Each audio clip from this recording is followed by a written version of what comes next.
Hello students and welcome to easy engineering concepts.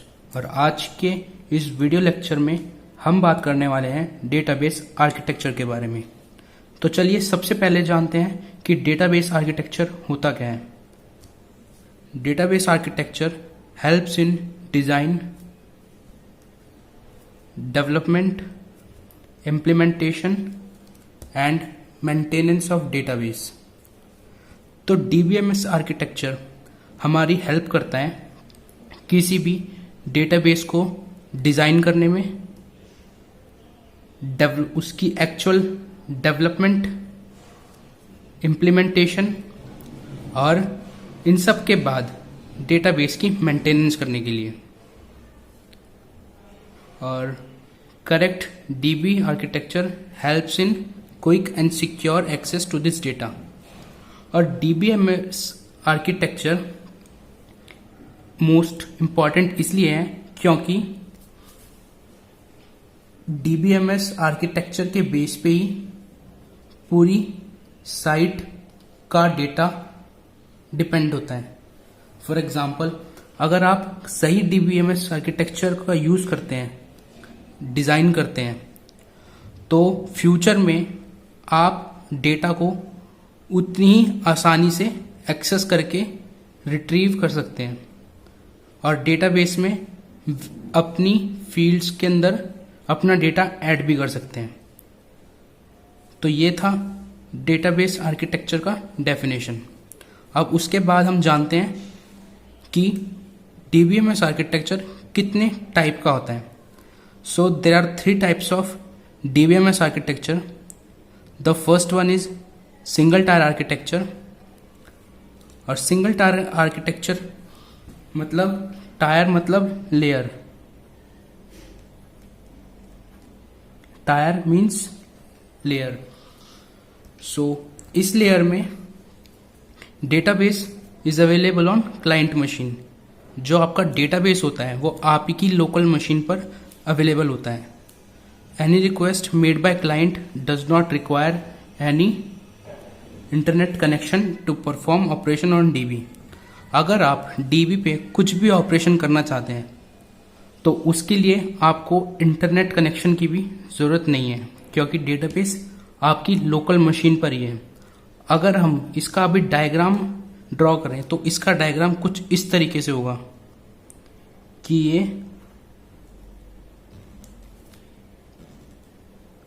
User है और ये डेटाबेस।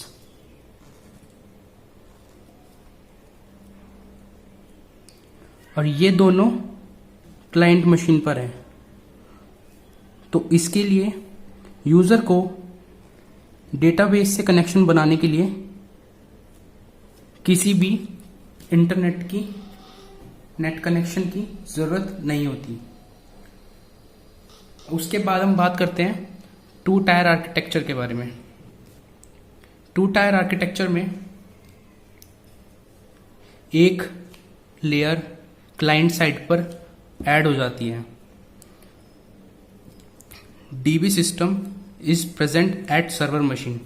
तो जैसा कि अभी हमने देखा कि सिंगल टायर आर्किटेक्चर में क्लाइंट मशीन पर ही डीबी होता है, लेकिन 2 टायर आर्किटेक्चर में डेटाबेस एक सर्वर पर होता है, ना कि क्लाइंट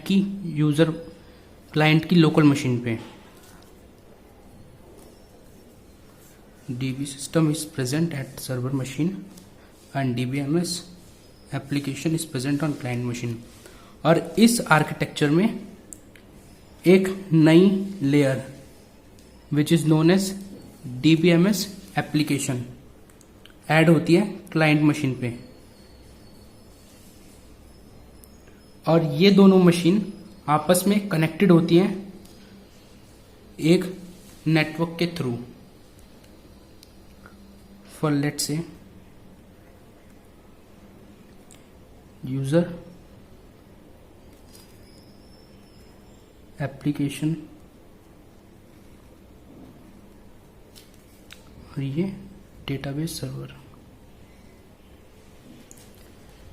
DB एप्लीकेशन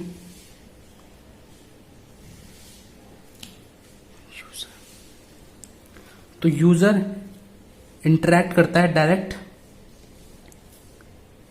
डेटाबेस से, जो कि सर्वर साइड पर है। सर्वर साइड मतलब किसी और मशीन पर है। तो इस यूजर को डेटाबेस से कनेक्ट होने के लिए इंटरनेट कनेक्शन चाहिए होता है।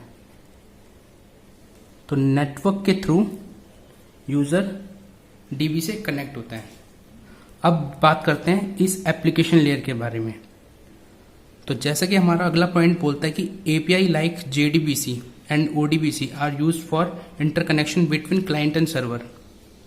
हम यूजर हमारा एप्लीकेशन से इंटरेक्ट करता है। ये एप्लीकेशन बेसिकली एक इंटरफेस है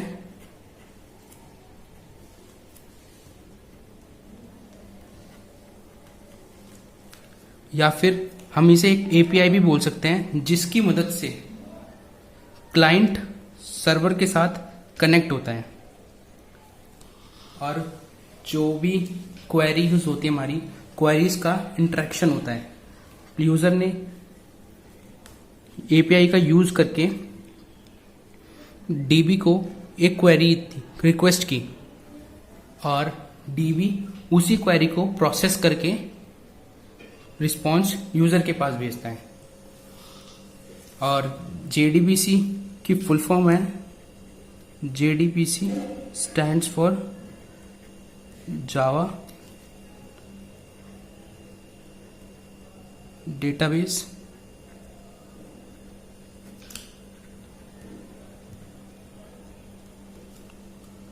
connectivity.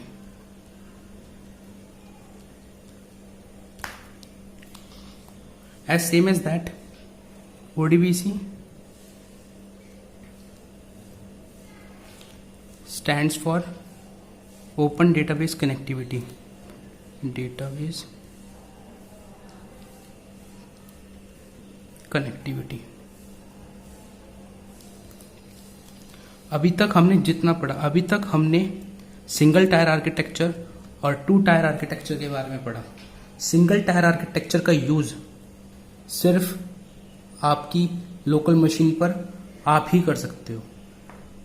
Single tier architecture production पर काम नहीं करता, प्रोडक्शन एनवायरनमेंट या फिर किसी भी एनवायरनमेंट पर काम नहीं करता single tier architecture. Double tier architecture useful होता है, बट थ्री टायर आर्किटेक्चर के आने के बाद टू टायर आर्किटेक्चर का यूज भी कम होता है। यूज होता है बट यूज कम होता है, क्योंकि इस आर्किटेक्चर में यूजर डायरेक्ट डीबी को एक्सेस कर रहे हैं।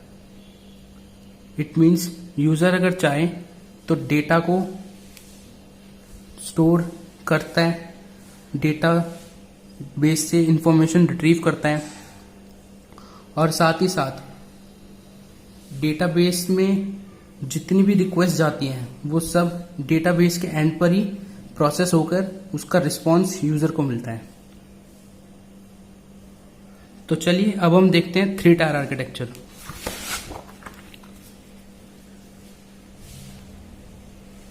और थ्री टायर आर्किटेक्चर में in this architecture another layer is present between client and server. The client does not interact with DB system directly. Client communicate with server application which internally communicate with DB server. So three tier architecture में क्या होता है कि client and पे जो एक तो user था, यूजर, और दूसरा client application, as same as that server end पे भी एप्लीकेशन सर्वर की एक लेयर ऐड हो जाती है और उसके बाद database. The client does not interact with the dB system directly. तो क्लाइंट डेटाबेस से डायरेक्टली इंटरेक्ट नहीं करता। Client communicate with server application which internally communicate with dB server. तो ये क्लाइंट है, ये रिक्वेस्ट मारता है एप्लीकेशन लेयर को,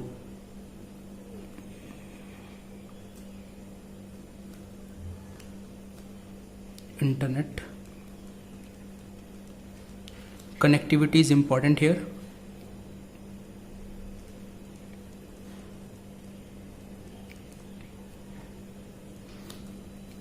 तो यूजर एप्लीकेशन सर्वर को हिट मारता है। यहां पर एप्लीकेशन सर्वर यूजर से आई हुई रिक्वेस्ट को प्रोसेस करता है और एप्लीकेशन सर्वर से फिर रिक्वेस्ट डेटाबेस पर जाती है। डेटाबेस से प्रोसेस होने के बाद जो डेटा रिटर्न होता है, डेटाबेस रिटर्न करता है एप्लीकेशन सर्वर को रिस्पॉन्स, और एप्लीकेशन सर्वर क्लाइंट को उसका रिस्पॉन्स देती है। तो ये था 3 टायर आर्किटेक्चर, और ये था 2 टायर आर्किटेक्चर का डायग्राम, जिसमें client side application like JDBC,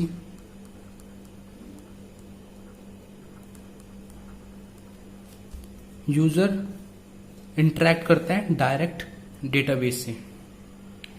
अब हम बात करते हैं कि रियल लाइफ में कौन सा आर्किटेक्चर इन तीनों में से यूज होता है।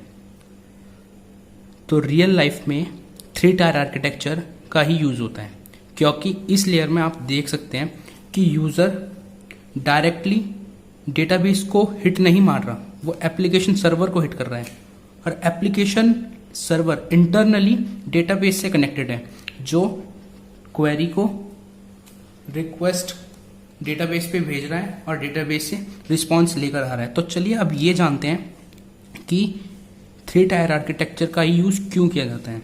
क्योंकि आज हमारे एप्लीकेशन पे एक यूजर है, कल को अगर हमारे एप्लीकेशन पे मल्टीपल यूजर होंगे, लेट्स से